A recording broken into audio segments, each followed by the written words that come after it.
जबलपुर में digital arrest का एक नया और गंभीर मामला सामने आया है, जहां साइबर ठगों ने एक बुजुर्ग दंपति को अपना शिकार बनाते हुए करीब 26 लाख रुपए की चुपत लगा दी। मामला सिविल लाइन थाना क्षेत्र के डिफेंस कॉलोनी का है, जहां शातिर अपराधियों ने दंपति को पूरे 7 दिन तक डिजिटल अरेस्ट में रखा। इस दौरान ठगों ने पीड़ित दंपति को ड्रग तस्करी और मनी लॉन्ड्रिंग के झूठे मामलों में नाम आने का डर दिखाया और कानूनी कार्रवाई की धमकी देकर लगातार मानसिक दबाव बनाए रखा। आरोपी ने डर और खौफ का फायदा उठाकर बुजुर्ग दंपति की बैंक एफडी तक तुड़वा ली और पूरी रकम अपने अलग अलग खातों में ट्रांसफर करवा ली। लगातार पैसों की मांग और मानसिक प्रताड़ना से परेशान होकर जब पीड़ितों को ठगी का एहसास हुआ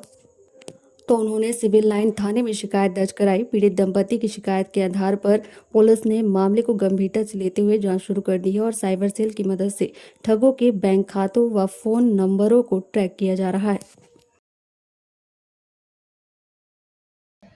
सिविल लाइन डिफेंस कॉलोनी में रहने वाले एक रिटायर्ड कर्मचारी हैं प्रकाश पाल। उनके पास जुलाई के लास्ट वीक में 8 अलग अलग नंबरों से फ़ोन आता है कि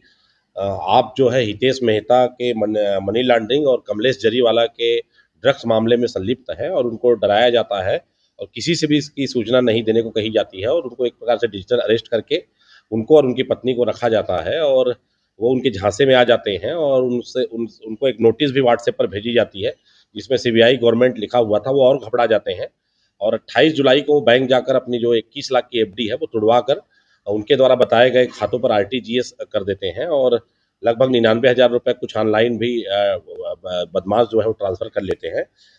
डिजिटल अरेस्ट रहते हैं, किसी से मिलने से उनको मना किया जाता रहा है और एक फर्जी डॉक्यूमेंट उनको भेजा जाता है कि आपकी जो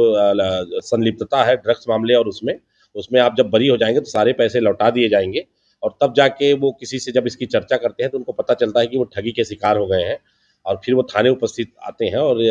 इसमें उनकी उपस्थित आने पर थाना सिविल लाइन में अज्ञात साइबर ठगों के विरुद्ध धोखाधड़ी का अपराध दर्ज कर लिया गया है। इसमें सारी जानकारियां जुटाई जा रही हैं और जल्द ही इसमें आरोपियों तक पुलिस पहुंचेगी। लगभग 7 दिनों तक इनको डिजिटल अरेस्ट करके रखा गया था। आरोपी लगातार पकड़े जाते रहे हैं, हमारी क्राइम ब्रांच की टीम भी लगी हुई है। हाल ही में ऐसे कई जो डिजिटल अरेस्ट के मामले हैं जिसमें एक में तो रियल टाइम में इसको रोका गया था और 3-4 ऐसे मामले हैं जिसमें डिजिटल अरेस्ट में गई मनी को वापस भी कराया गया है। अन्य मामलों में भी लगातार इसमें टीमें लगी हुई है और जल्द ही इस मामले का भी खुलासा हमारे द्वारा किया जाएगा।